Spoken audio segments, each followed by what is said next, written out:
अस्सलाम वालेकुम गाइस, क्या हाल चाल है? कैसी जगह है आपकी? काफ़ी दिनों बाद वीडियो मैं अपनी रिकॉर्ड कर रहा हूँ। इसकी वजह थी जून का महीना, आपको जैसे कि पता होता है कि जून का महीना फिर ईद वगैरह आ गई थी बहरहाल। तो आज का जो टॉपिक मैंने सोचा हो तो कुछ और था, लेकिन 2-3 दिन पहले एक ऐसा वाक़या हुआ तो उसके हवाले से ही मैं बात करना चाहूँगा कि पेंशन आजकल के दौर में क्यों ज़रूरी हो गई है, या रिटायरमेंट के बाद आपको कोई फ़ंड की ज़रूरत आखिर आजकल के दौर में क्यों? बेसिकली देख अगर मैं आपको बताऊँ, वाक़या कुछ ये हुआ कि 2-3 दिन पहले मैं अपने कंसल्टेंट्स के साथ जो है ट्रेनिंग उनकी कर रहा था, तो एक इंटरव्यू पे शख्स आया। 52 साल उसकी तकरीबन एज थी, मौलवी टाइप का बंदा था, दाढ़ी और साथ शलवार कमीज़ पहना हुआ और टोपी वगैरह, एक जो है महज़िब बंदा लग रहा था। तो ज़ाहिर बात है कि हमारा जो जिस तरीके से काम होता है, जो चीज़ें होती हैं उसको देखते हुए हम हमारे साथ ऐसे बंदे नहीं चल पाते ज़्यादातर। तो बहरहाल उनसे जब बातचीत हुई, उनको बताया भाई पैंट शर्ट टाई पहननी पड़ेगी और साथ में जो है इंश्योरेंस का काम है, तकफ़ुल का काम है, आप कर लेंगे। तो वो कहने लगे कि इंश्योरेंस वगैरह तो काम क्या है ये बताएं, लेकिन पैंट शर्ट टाई मुश्किल है। तो मैंने ये कहा कि मैं काम आपको बता दूँ, क्या पता आपका ज़्यादा बन जाए।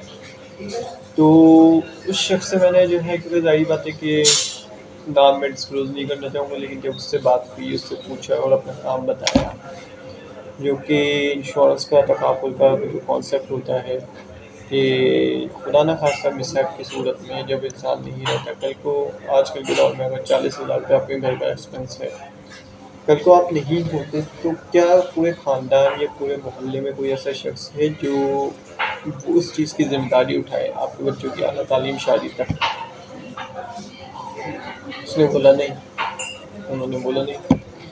इसी तरह बीमारियों की बात हुई, डिसेबिलिटी की बात हुई, फिर उस पर हमारी बात जो हुई, फिर उसके बाद जो है दूसरी बात जो हम कहते हैं कि सिक्योरिटी सेविंग्स की तरफ जो आते हैं कि अगर बंदा जब 50 से 55 साल की एज की तरफ आता है, उस वक्त बच्चों की आला तालीम और शादी का वक्त आता है, बेटियों की। तो उस सूरत हाल में जब हमारे पास इनकम नहीं होती और बच्चे कहते हैं हमने डॉक्टर बनना है, इंजीनियर बनना है, या आगे चल के हम जब जो है कोई कारोबार करना है और फादर के पास पैसा नहीं है, तो आगे से फिर जो है बाप ये कहता है हमारे पास अमाउंट नहीं है, और उसके बाद सिनेरियो भी इस तरीके के आ रहे होते हैं।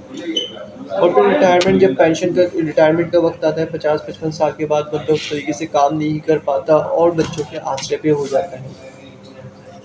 और आजकल का जो माहौल हम देख रहे हैं उसमें बहुत कम ऐसे बच्चे पाए जाते होते हैं जो अक्सर जगहों पे बागबान मूवी की मैं मिसाल दे रहा होता हूँ कि एक बाप जो है 6 बच्चों को पाल सकते हैं, 6 बच्चे एक बाप को नहीं पाल सकते। एक रोबदार शख्सियत, जो कि आप अगर देखें जो मजहबी टाइप के लोग होते हैं कि एक जलाल उनके ऊपर चेहरे पे दिख रहा होता है, वो शख्स मेरे सामने रोने लगा। बहुत ज़ब्त किया हुआ था, आंखों से उसके आंसू बह रहे थे, क्योंकि मैं तो अपनी वो चीज़ हम फिल्मों में थे।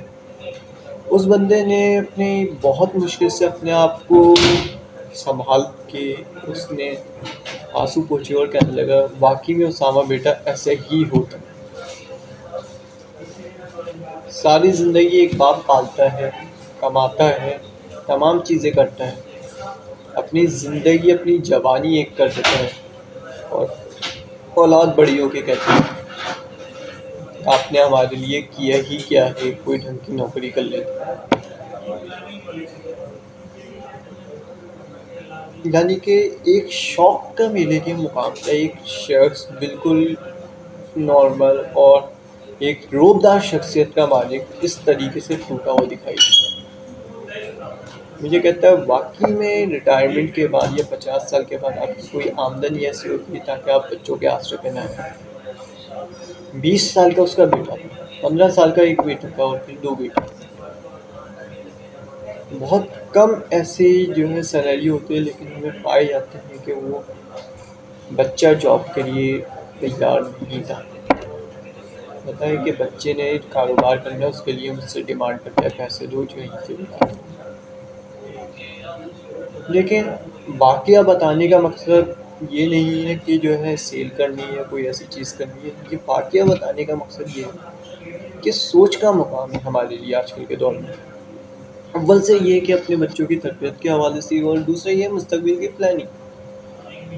मुस्तकबिल की प्लानिंग आजकल के दौर में बहुत ज़रूरी है। ख़ास तौर पे आजकल के दौर को देखते हुए, जो अब हम कहते हैं मुल्क के हालात ऐसे हैं, गवर्नमेंट कुछ नहीं कर रही, आवाम कुछ नहीं कर रही, फलाना नहीं कर रही, भाई भाई का नहीं है, वालिदैन बच्चे के नहीं रहे, बच्चे वालिदैन के नहीं रहे।